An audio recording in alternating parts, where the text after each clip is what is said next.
অ্যানাস কিচেনে আপনাদের সবাইকে স্বাগত। আশা করি সবাই ভালো আছেন। আজকে আমি বানাবো সেরা স্বাদে ফুলকপির রসা। প্রথমে আমি একটি বড় সাইজের ফুলকপিকে ছোট ছোট করে কেটে নিয়ে সেদ্ধ করে নিব 5 মিনিটের জন্য। ফুলকপির সাথে আলুগুলো দিয়ে দিলাম। এই ফুলকপির রসা বানাতে কি কি উপকরণ লাগবে চলুন দেখে নিই। নিয়েছি সেদ্ধ করে রাখা আলু, টমেটো, কড়াইশুঁটি, কাঁচা লঙ্কা, হাফ চামচ করে হলুদ গুঁড়ো, লঙ্কা গুঁড়ো, জিরে গুঁড়ো, আদা বাটা ও সেদ্ধ করে রাখা ফুলকপি। প্রথমে মশলাগুলোতে জল দিয়ে গুলে রাখবো।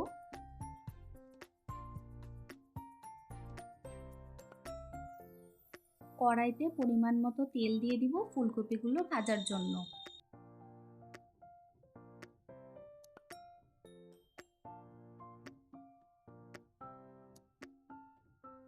ফুলকপিগুলো দিয়ে সামান্য হলুদ গুঁড়ো ও নুন দিয়ে দিব।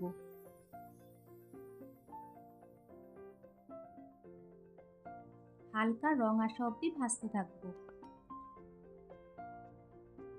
আজকের রেসিপিটা যদি আপনাদের ভালো লাগে আমার চ্যানেলটিকে লাইক, শেয়ার, সাবস্ক্রাইব করে আমার পাশে থাকবেন। ফুলকপিগুলো ভেজে নিয়ে একটি পাত্রে তুলে নিয়েছি। এরপর ওই তেলে একটি তেজপাতা ও সামান্য জিরে ফোড়ন দিলাম। ফোড়নের থেকে গন্ধ বের হলে সেদ্ধ করে রাখা আলুগুলো দিয়ে দিব।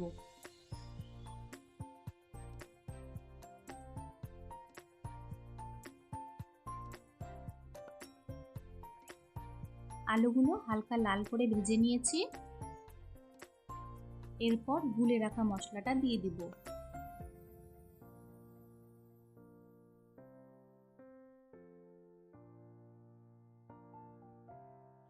কড়াইশুঁটি, আদা বাটা ও একটি টমেটো কুচি দিয়ে ভালো করে কষিয়ে নেব।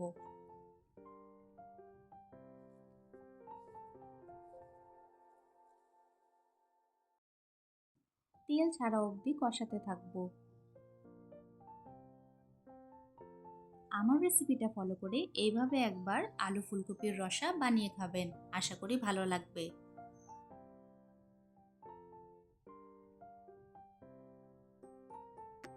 মশলা থেকে তেল ছেড়ে এসেছে। স্বাদ মতো নুন ও চিনি দিয়ে দিব।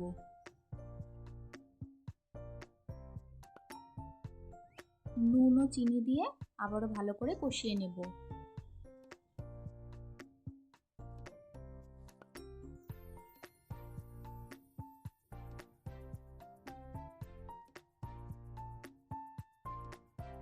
হাফ কাপ মতন জল দিয়ে ঢাকা দিয়ে দিব 5 মিনিটের জন্য।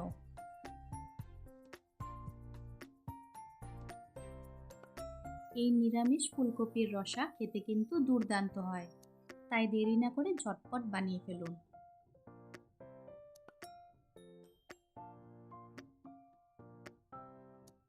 এখন ভেজে রাখা ফুলকপিগুলো দিয়ে দিব।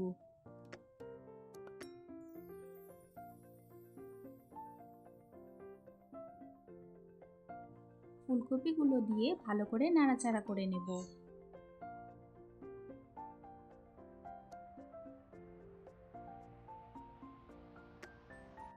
আবারও 1-2 মিনিটের জন্য ঢাকা দিয়ে দিব।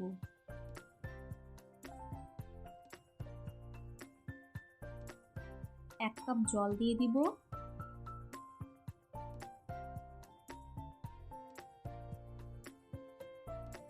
এরপর 1/4 টিস্পুন গরম মশলা গুঁড়ো ছড়িয়ে দেব।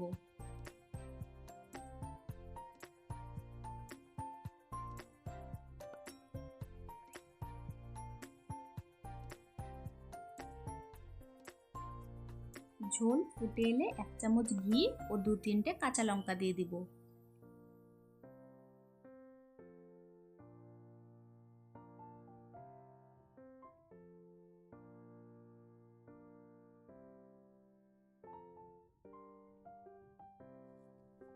ঘি কাঁচা লঙ্কা দিয়ে 1 মিনিট মতন ফুটিয়ে নিলে তৈরি হয়ে গেল আমাদের আজকের রেসিপি নিরামিষ ফুলকপির রসা। এই ফুলকপির রসা ভাত, রুটি, পরোটা সবকিছুর সাথেই খুব ভালো যায়। আজকের ভিডিও দেখার জন্য আপনাদের সবাইকে অনেক ধন্যবাদ। সবাই খুব ভালো থাকবেন।